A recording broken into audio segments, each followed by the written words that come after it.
Hello everyone, my name is Josh, and today I'm going to share with you a top secret awesome deck that I really rarely see. Vadrok Apex of Thunder is something that used to be pretty popular and quite common when it first came out, but it's really dropped off the map. The reason this deck is special is because it's a Jeskai Super Friends deck. Now, you wouldn't immediately think to do this, mainly because Vadrok is a creature that requires mutating onto a non-human creature to trigger off. But I think we can abuse that pretty well in the fact that a lot of our Planeswalkers can actually make creatures. So Saheeli makes 1/1s whenever you cast a non-creature spell. Dovin makes 1/1 Thopters. We have just random stuff like Restoration of Vaikanjo that makes a 3/4 creature that makes 1/1s. And Monastery Mentor makes, strangely, just monks, not humans. So there's a lot of triggers going off here. And there's a lot of layers to the deck. It's very, it's a pretty deep deck because of these layers. So you've got the mutation element. You've got the fact it's a Super Friends element. You've got a Jeskai control element. You've got cheeky small creatures like Throbbing Bird and Ragavan, which are non-humans, which means they'll be able to be mutated with Vadrok. So I think it hits really hard in this particular meta because I don't think people are actually prepared to face lots of small planeswalkers. Mostly people see pretty big planeswalkers like Teferi or Chandra's 4 to 5 mana, but I've tried to go really heavy on the 3 mana planeswalkers, and they're not like absolutely fantastic, but if you're getting them out of the graveyard for free by mutating onto something, this is really powerful. The fact it can cast a non-creature spell with mana 3 or less. Normally abilities like this would say instant or sorcery or something like that, but the fact it says non-creature is just tremendous. You know, getting back a Narset after you've used it a few times feels so good. Obviously you need to have the small creature up. But yeah, I hope you enjoyed today's tech. It's I definitely got excited making it, and it's quite rare that I feel that way. There's not that many decks that feel like they push the boundaries of the expected, but I definitely think you could enjoy this. And also I've just realized that the artwork for Vadrok looks like he's a carrot, like the texture on his tail. It's got that carroty texture on his wings as well. But yeah, if you'd like to support the channel because you think, you know, my channel's pretty cool, please press the like and subscribe button. It's completely free. And if you do want to go further than that, you can donate via Ko-fi. And you can become a channel member via Patreon, and it means you get a custom video of your choice, which is hugely popular. People love doing that, and to get your name, you know, immortalized in the internet, I think that's a pretty special deal, and you get to choose your own commander as well. So take a look at the Patreon details below. This video is not dedicated to anyone in particular, so I'll dedicate it to all of my fans. You know who you are, you're all out there. Fantastic. Thank you so much for your support. Let's get into the games. Okay, so I've already mulliganed. So I need to return a card here. Mulligan a couple times. I think we'll go to this. Okay, yeah. Let's start with the Scryland, I think. Archangel Elspeth. I don't think that's what we need right now, especially only having 1 white source anyway. Monstrous Raider, kind of a bit of a bullshit matchup considering we're a Planeswalker deck.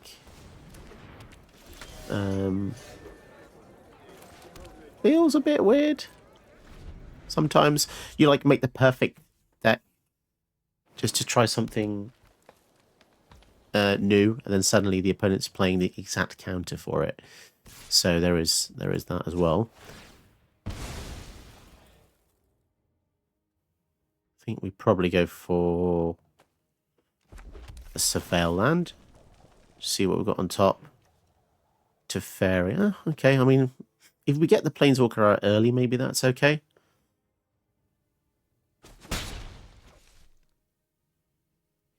Good thing about the dog is as well, it's a good target for the mutate. But did they just not do anything there?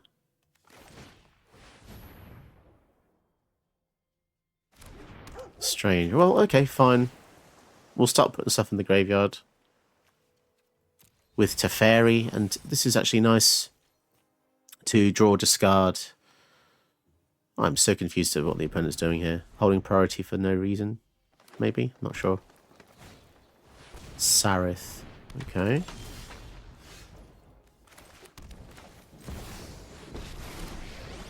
Teferi. Let's make this quick. Ideas like Get rid of that. And if all goes wrong, we can just phase out Sarith.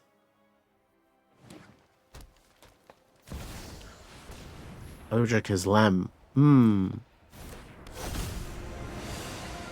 That is a very strong card. So it's -3 to do that anyway, so we might as well just tick up. Big Teferi, okay. I think we'll get rid of this small Narset for now. No block. So this has got hexproof, which is really, really irritating. But we might be able to work with this. We can tuck the Sarith. I know what must be done. Which means Ojaka's Lamb no longer has hexproof. We can do this. Don't worry, I'll think of something. Okay. So we can use the -3 on Ojaka's Lamb if we need to. But if they get a land here, they can also go for Vorinclex and smash in. The haste on the Vorinclex is just so dominating. Oh, it was a tap land. That is very unfortunate for our opponent there. Means they cannot pressure both of our Teferis. This is a damage trigger. So they're going to try and go in there. I really hope they don't have hexproof. We will meet again. Because that would be very annoying. I'm sure you'll be fine. Okay, so we can phase it out. Nice. So they've got 5 mana still. I mean, still a lot of mana.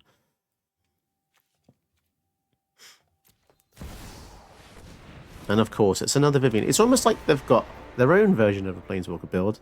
That really does suck, actually. Nature, we're gonna have a problem. We've got a lot more pressure than we have with the haste. We're not going to be able to take down anything very easily. Showdown. Let's draw a card, see what we get here. Stompy. You know what? I'm not done. Declaration in stone. Does that help? Probably not. We get to bounce something back. Let's go for the showdown here. We're really desperate for stuff.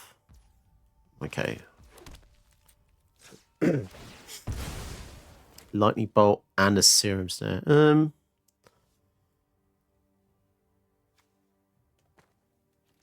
How do we get out of this situation?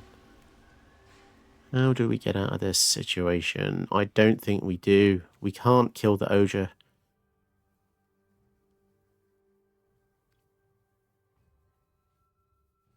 Damn it.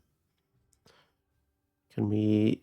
What if we did Lightning Bolt and then attack the Vivian?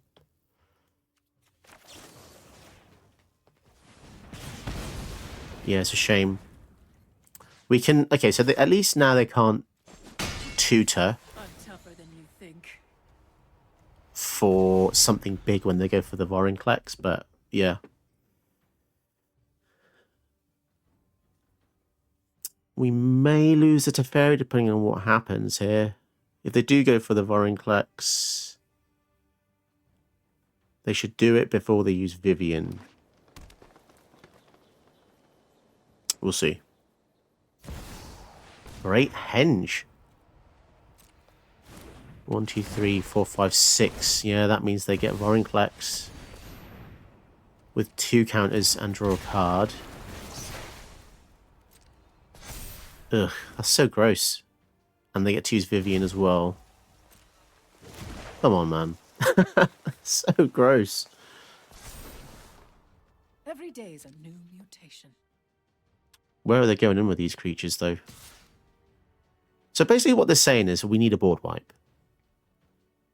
That's the only way out of this. Wow, they're actually just smashing us.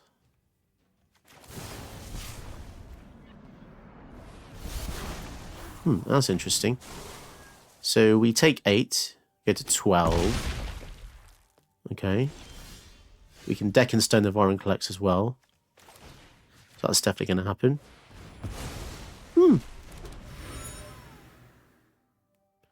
So that didn't go off, which means it's delayed. So this will go off in the following turn. Shame. We need to move quickly. Sword of Forge and Frontier. Protection is really nice. I think what I do want to do, though, is... Sadly, we're going to lose these cards. Well, they're saying that. Would it be better to... Okay. Let's think about this for a sec. Sword, equip, smash. Or... What's this? This has got trample. They didn't go for flying. I think this is better. Over the top, so we can kill the Vivian. They didn't give their thing reach, which is interesting. Do we want to kill? What do we want to kill?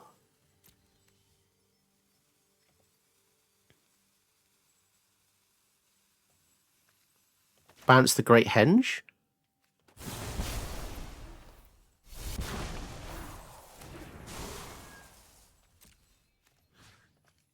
Kill the Vivian. I don't know. Do we have a chance here? I'm not entirely sure if that was the right move. Maybe the sword would have been better. Because then the sword would mean we have a 5/5, but then we wouldn't have gotten rid of the Great Henge. 5, 6, 7, 8 mana. So they can go for Vorinclex again. Interesting. So where do they go now? Do they go for Teferi now? Make us choose again. I think we'll keep the Teferi alive. It's the only way of finding more board wipes. Oh, the first strike. I always forget it has first strike. Okay, so it looks like we got super lucky. Okay, somehow we're going to make it out of this, I think. That is crazy. That is so crazy. We keep finding ways out of this situation. Let's skip to the good part. I'm not thinking 100% straight here, but we'll see. Vigilance as well. Goodness. Let's see what stuff we get off the top. Land and Rowan. I guess we can play another. Might as well play Strike It Rich. Okay. Okay. Protection from red, green, flying, first strike, vigilance. So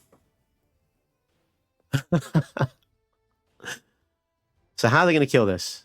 Pro green. They're going to probably find it quite challenging, especially now that Vorinclex is 10 mana. I think they may actually regret not killing the Teferi here.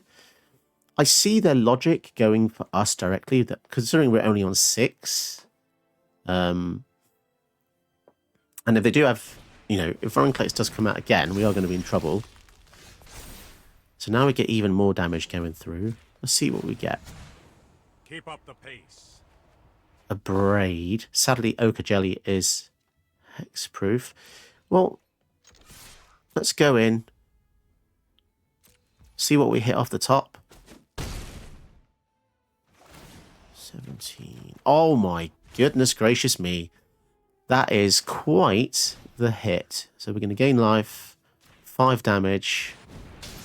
Wow, that has... I think that's propelled us into 100% victory mode there, to be perfectly honest. Protection from red means we cannot actually put counters on because this is red. 5, 6, 7... Maybe kill that?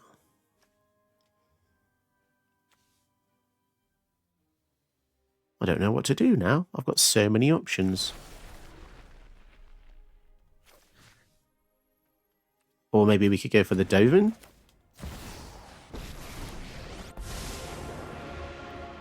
Create a Thopter. Oh my goodness, we actually came back from that. I know I probably made quite a few misplays, but I think I managed to recover that pretty well. What do you think?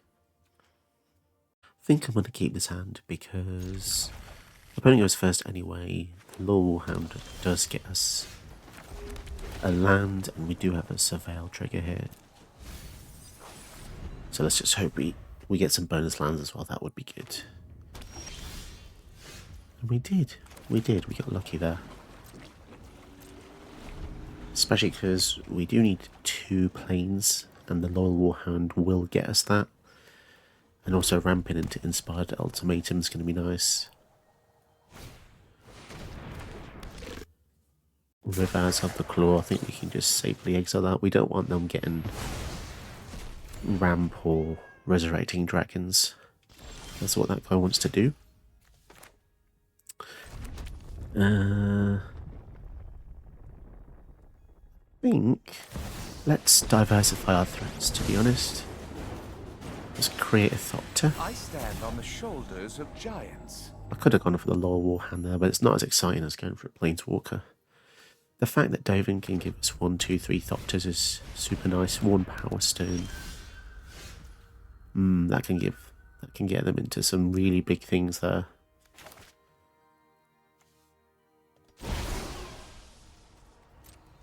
Okay, I like Mila because it lets us draw cards if they target our things, or put loyalty on our stuff if they attack. Pretty cool. And the +1's nice as well. Whenever we deal damage with a creature, we put that many loyalty counters equal to the number of creatures that deal damage. So if we tick up, and you attack with 3 creatures and hit with 3 creatures, you put 3 loyalty on them. That's pretty good. The ultimate is not that great. Put 3 of them into your hands. It's a bit like a big dig through time. Big through time. Flying Haste. Add 4 mana in any combination of colours. So they did get rid of the 1 Power Stone. Interesting. So we are actually going to draw some cards from this. Even with my insight, Interesting. I didn't foresee this. And a Magda. There's no trample on this. But yeah, they've got a 6/6. I think we'll just take it. It's only 4 damage at the minute.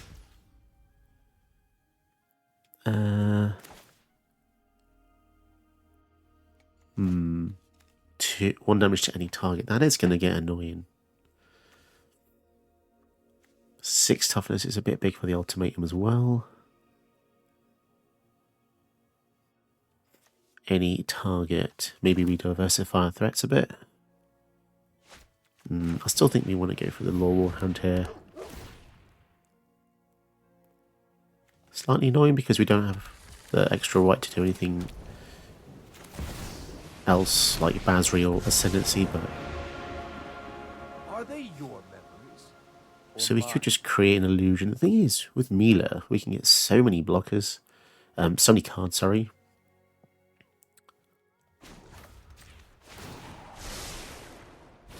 There is always an answer. Draw then discard. Okay, let's see what we can do with Mila. And yeah, I think we'll get rid of the Basri Cat now. Rivaz is not that threatening. How many dragons do they have in the graveyard? 0. So they're not going to be able to resurrect anything. I guess adding the 2 mana is more threatening.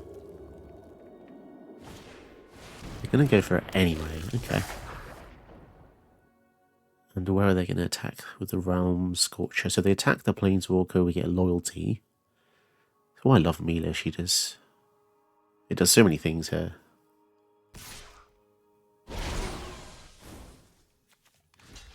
So yeah, no trample really stings there. Really does.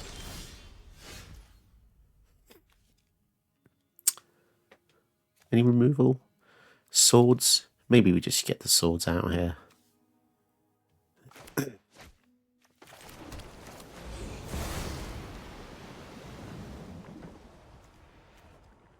Go for the Vigilance Dog.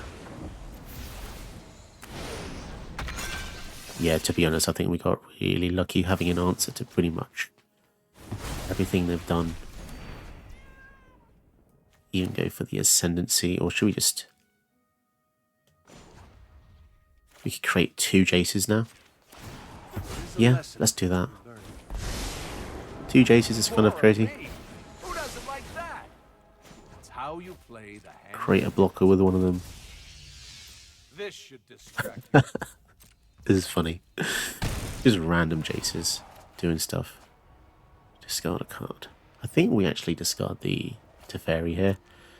Because we want to keep the land for the ultimatum. And then we want to go for the ascendancy because it's just absolutely broken when you have creatures out. Definitely think Mila's an all-star here. Rising of the Day. Iron Crag. Yeah, I'm pretty sure after that play we're in a pretty awesome situation. Given that these are just support cards. And they're probably not going to be able to get through, to be honest. Attacking just puts loyalty on a planeswalkers. So crazily good. Oh, that's so crazily good. Okay, Slimefoot and Squee. I actually hate face in this commander. It's very obnoxious. The value it gets is crazy. Way too good. A bit like Ragavan. But yeah, it just doesn't seem to die. Well, it doesn't. You kill it. You can return it from the graveyard to play. And it's very difficult to deal with. But they haven't got kill spot for Ragavan, so we shall see what happens here. Let's go for Monastery Mentor. Just create some more annoying things that they might want to kill. Elspeth Conquers Death would be a nice way to deal with the Slimefoot. Old Rutstein, okay. We could just mutate over the top of the Ragavan. Be interesting, wouldn't it?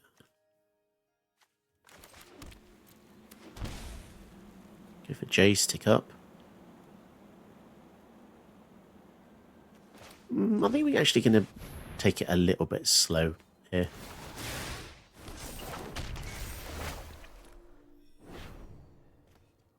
Yeah, I don't want to rush into things because although it would have been nice to get the Vadrok, give us a treasure. Although that's 4 mana anyway, yeah. We wouldn't have had enough, to be honest, but yeah. Okay, this seems better. Anything scary? Woe Strider. Creature. Skyfisher Spider's going to exile something now. It's annoying. They're going to go for the Monastery Mentor. The fact it...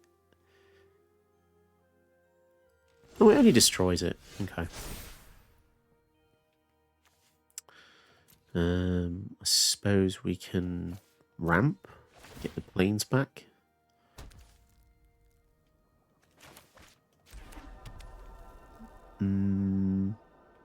Suppose we go for the Jace. Create a blocker. We do need double red, which is kind of annoying.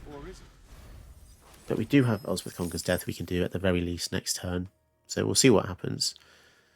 City Spider. The Spider ruined our fun. We were going to have loads of tokens. Loads of Monkmen. So they target the illusion, it just dies. Fair enough, I mean, they're probably going to use a kill spell anyway.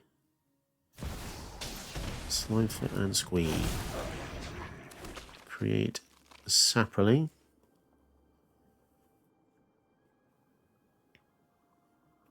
If Jace dies, we can get him back with the Vadrok as well, or the ECD can get him back. Either way, there's probably no point blocking for it here. Because even if we kill the Spider, they can get it back with the Slimefoot. Probably better to be killing the old Rutstein. So we lose the Ragavan, but we kill the Rutstein. I think that's fine, because it's given him quite a bit of value each turn. That just happened? And yeah, hopefully we'll be seeing Jace again soon. Matt Zalanti, the Great Door. Okay, and a sword as well. Wowzers. Pretty good. So we can do multiple things now. I think let's start by exiling. We could. Do we want to get rid of this?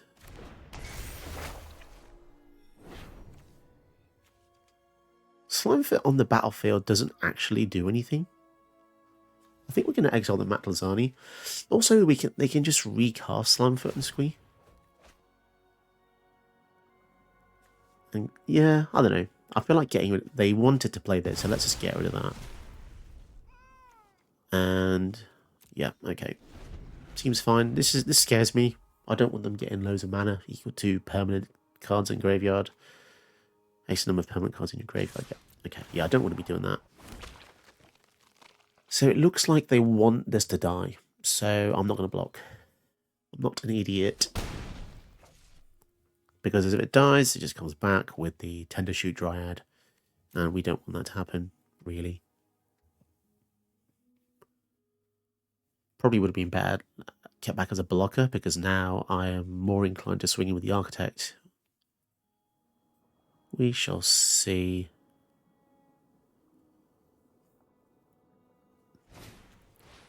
Ah, they're going to do it anyway. Yep, so we made them use the removal. Interesting. So they really wanted that in the graveyard. Jeez, man, they've got removal for that as well. Okay, fine. Well, the good news here is we get our 2 red sources that we really needed to cast stuff. River's Rebuke. Don't want to do that here because of Skyfisher. Let's go for Will. And I think I'm just going to draw 2. If the Prismari want refinement, hey, let's hit the books. And if push comes to shove, we can happily swords on the spider. Yeah, I like it. 2 blockers, 2 loyalty. We can just get rid of the Skyfisher. Exiling is just wonderful as well. It just permanently gets rid of their stuff. Against a Slimefoot deck, yeah, you're going to want to exile. So they're going to get back the Tender Shoot Dryad. What a surprise.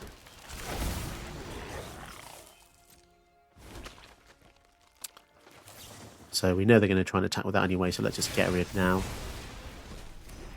And then now River's Rebuke is even better.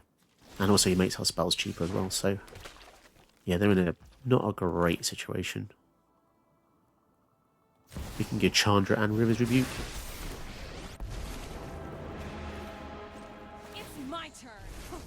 Sucks to be you, I'm afraid. I do not like Slimefoot and Sweet players. I'm sorry. I just get triggered. They always bring back everything. Yeah. Thank you very much for that. Oh, kind of happy with this hand. We have only 1 source of white, but we have some removal to deal with their attackers. Ishin is looking to just smash us super fast. Double triggers. It's a very, very fun deck. Very fun. Ristic Study. Well, I think we're going to have to keep that on top, aren't we? Earlier on, it's much better, like this instance here. They're not going to crack the Windswept Heath because apparently they're playing on Protor. Oh, it's funny. I can only say that, by the way, because I used to play in PPTQs and tournaments. You'd want to sacrifice your first land as late as possible in order to get a slight edge on drawing that extra land, but it's so minimal, to be honest. And it's kind of just... It's kind of... I don't know, it's funny. Croxer. So we're going to lose a card. I guess we'll get rid of the Prismari command because that does not guarantee a kill. A little 4 toughness guy there. Ristic is really good at this point in time. Oh, I should have gone for the Elegant Parlor. Okay. That was a mistake, actually, because now we don't have 2 white for the Wandering Emperor in the next turn. But if they don't get a land, we probably win the game. They do. Comes in tapped. Forsaken Crossroads. Ugh. Don't think this is very good in 3 colour. Krenko. Krenko gives us a card. Okay, Signet. Okay. So, yeah, we're definitely going to get lost on the Krenko there. It is a game-winning card. It just destroys. It deletes. I only know that because I've done it before. Elspeth Conquers Death. Okay, perfect. We have literally the perfect setup here. Mana, rocks, advantage, removal, revival. Fantastic. The synergy. And we can also get rid of the Fable as well. Beautiful. What's in the graveyard? Nothing yet, but I think we can ECD here. It gives us a little bit of freedom to lose a Planeswalker, so we can probably cast something next turn, which means if they kill it, it just comes back. So it kind of says having this out is a shield for our Planeswalkers. So what I think I'm going to do next turn is go for Will, draw 2 cards. And then, yeah, if he dies, we can just res him again. No issues at all. They do get a bit of value with this Shaman, which I don't... I'd rather... Interesting. They had nothing better in their hand to do, probably because they need white mana. A lot of red sources they've got for some reason.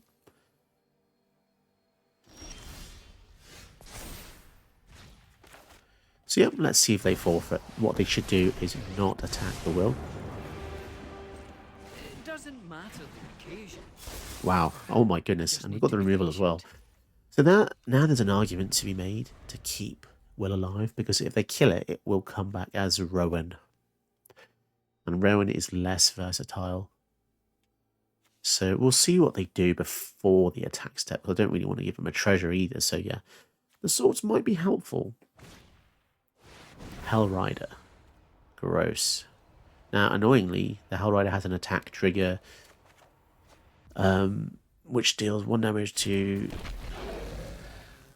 so I think we're basically going to lose the Will either way. So I think I'll just kill the Goblin Shaman to reduce them getting mana. Because as we can see, they desperately need white and black, really.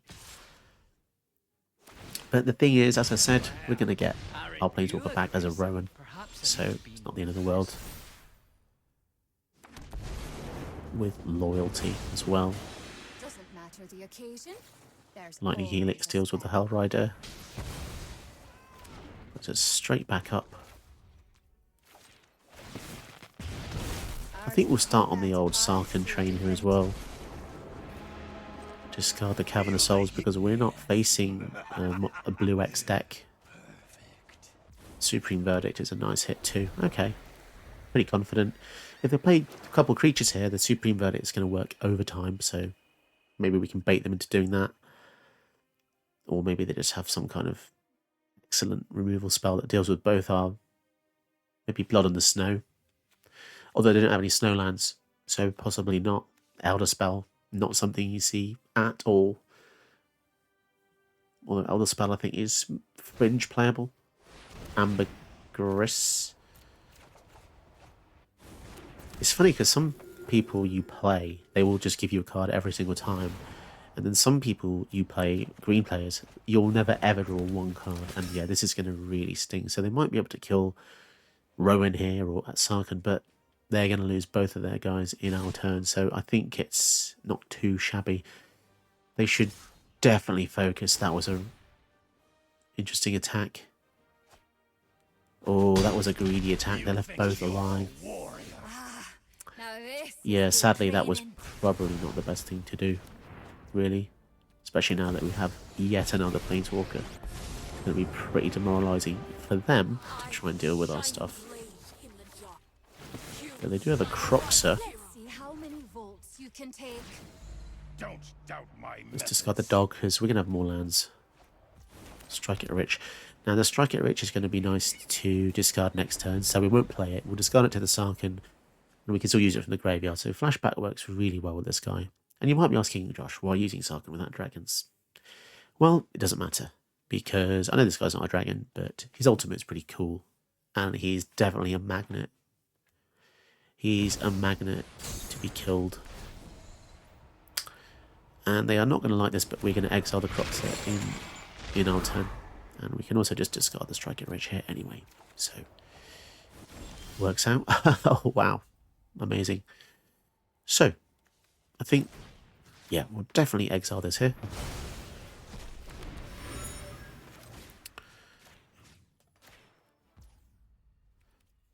We gain 5, then deal 5. The ordering on that is really unusual. Normally it's deal damage, then gain. But yeah, don't make that mistake. But yeah, we definitely took over there with a huge amount of just versatility. I mean, the Rhystic Study alone probably won the game for us by drawing us 3-4 cards. And yeah, they sadly missed out on quite a bit of mana early on. One of the things I love the most about this game is going back to old things and sprucing up a bit. The thing about making decks on release, so for instance, we've got Thunder Junction coming out soon. And there's always this rush amongst creators to kind of get the content out as soon as possible. And I feel like it is a bit detrimental to every channel really, because you know it's always the race to the top, isn't it? Who can make the thing first? But those decks are always good. They're not really my best. I think the revisit builds like this are definitely my best. Just because we've had a bit of time to go over it. You know, it seems like yesterday that Ikoria came out, and I'm still very fond of Ikoria. It's just one of the most awesome sets. You know, it's got kaiju, it's got really cool human soldiers. The lore was kind of understandable. It had a serious undertone to it. You know, not just like, oh, everything's a cowboy. Where the writing is nowadays, it's just a bit of a joke, really. It's just a smorgasbord of every character known to man. You know, even War of the Spark was good because at least there were stakes, but now it's just cowboys on a plane. I think that might have something to do with, I think people complained that maybe the story was too serious with March of the Machines, but I don't know, I like that. You know, the product has a theme, and if you deviate from it by having Fibblethip and every, you know, oh look, Fibblethip and a hat. Anyway, I like to get back to old commanders and spruce them up. And this is one of those funny ones where I have a lot of investment in, because it's one of those, you know, when you just in the shower or on the toilet and you have one of those bathroom moments, like a bathroom epiphany, like, wow, that would be such a cool idea. And I had to race home and just make it, because it was still fresh in my mind. It's like when you wake up from a dream and you thought of something awesome and you just have to write it down. This is definitely it. And it's something original because I haven't seen it before. It's pretty cool. Definitely not a Super Friends build. I think people associate Super Friends with a lot of big Planeswalkers, 4, 5, 6 plus mana, which is understandable because they win games. Like, you look at Teferi, he just won a game by himself, compared to something like Rowan, who doesn't really do much on 3 mana side. His 5 mana side is actually pretty cool, but yeah, there's definitely a design ethic there, which they've gone away from. If you look at Liliana of the Veil, 3 mana, absolutely broken, because she just does way too much, too offensive, discards cards, sacks things, ultimate wins the game. You know, they're a lot more careful with 3 mana planeswalkers nowadays for the most part until they break that rule. But yeah, the synergy here is super tight. As I said in the intro, there's a lot of layers to the deck, which is what I enjoy about deck building. I don't want it to just be kind of one thing. I like the hoops. That is definitely my speciality. You can come to the channel for layered deck techs. It's not just going to be like Paradox Engine, win the game, you know, like some other people out there. Wink, wink. But yeah, if you look at some of these cards and the way they work together, they cross multiple Venn diagrams. And that's what I like to see. So take a look at Saheeli, for instance. It's a Super Friends card, but she also makes 1/1s, which you can mutate over the top with Vadrok to bring back another Planeswalker. If you have one in the graveyard, the Raw Scions, a friend that draws and discards, put stuff into the graveyard that you can then get out with Vadrok. Sarkhan as well, discards, draws. Jace, discards, draws. Basri's just really epic. We have a couple of like proliferation things as well, because we like bounce effects. Just to get rid of something, it's a bit of a tempo play, doesn't get rid of it permanently, but it does proliferate, which is good because the difference, I've said it before, but most formats these days end by turn 5 or 6. If you proliferate, it's almost like saying your Planeswalker got an extra turn. I know that sounds really strange, but if you look at the ultimate cost of Teferi, yeah, so it comes down 4 loyalty, then 5, so you have to wait 3 more turns to get to 8. But what if it's only 2 more turns to get to 8? Suddenly your turn count, it's looking a lot scarier. Even 1 or 2 proliferates can be enough. I'm not saying jam-pack the deck full of them, but they can be nice. But also, on another level, the proliferate also works with Basri Ket, because he puts counters on your stuff, and then you can proliferate those as well. There's not a huge counter part there, but there is some nice interplay. So I definitely recommend taking your time with this one, taking a look. And then I'll start even talking about Planeswalkers that don't tick up. One of the downsides of the Spark Walkers is they only go down. Narset's in here, Dovin's in here. Once they deplete, Saheeli, they're just some of the most powerful, flavorful walkers of all time. And I don't think people realise that, but yeah, War of the Spark really pushed the boat out too far. I mean, look at Teferi, got promoted to 4 mana, or demoted, you could say, but he got more loyalty, so definitely take a look around. I mean, somewhat interestingly, in paper, Vadrok can return Teferi to play from the graveyard because he's 3 mana, but he's 4 in an arena because he's just OP. But yeah, I don't really like the way they do that, but it's just the way it is. I've spoken quite a bit about this already. Oh, one more thing. Proliferate your sagas. Speeding up your Cura Bessa Seaguard is going to be great. Same with Elspeth Conquers Death. So, I've put a lot of effort into this deck. Playtested it a hell of a lot at work when I was in between calls. So, a bit of an extra extended play session there. Sometimes good for the channel, but bad for my bad when I'm trying to do work. But yeah, I got very distracted because this idea was so strong in my head. If you want to support the channel, like and subscribe. It's completely free. Also, tell a friend. You know, doubling the view count. If all of my videos had double the view count, I'd be earning double money. But you know, probably not as easy as that. But speaking of which, if you do want to support the channel in an extra nice way, you can donate via Ko-fi. No one really uses Ko-fi, so I'm just starting to wonder if I should even ask people. You know, it's very low. I know, Johnny. You know who you are, Johnny. You are the most generous person of all time. You always use Ko-fi every year, and it's just super supportive. But yeah, maybe tell me in the comments below. Should I just get rid of Ko-fi and just go 100% Patreon? It kind of feels like nobody cares about the Ko-fi. I mean, I get it. It's probably not doing too well lately. It's just, there's no PR for it. But Patreon is something that I like to push as well. I really don't have too many members. I've got like 4 or 5 maybe. Fantastic to have them. Absolutely amazing. But it would be nice to have more. You know, it's difficult having a channel with no support. It's a lot of time and effort, and I want to make the videos, but it would be nice to get, you know, YouTube to recommend my videos out a bit more. And if YouTube just push my videos a bit more, that would be nice. But yeah, until I get to the big echelons, which to be honest, I don't think I ever will. Yeah, the only way to support the channel really is Ko-fi and Patreon and your views, I suppose. So yeah, get a friend to watch this video if you can. That would be awesome. Or support in the other ways I've just said. Until next time. Did you know that you can help my channel by watching another one of my videos? Go ahead, you know you want to.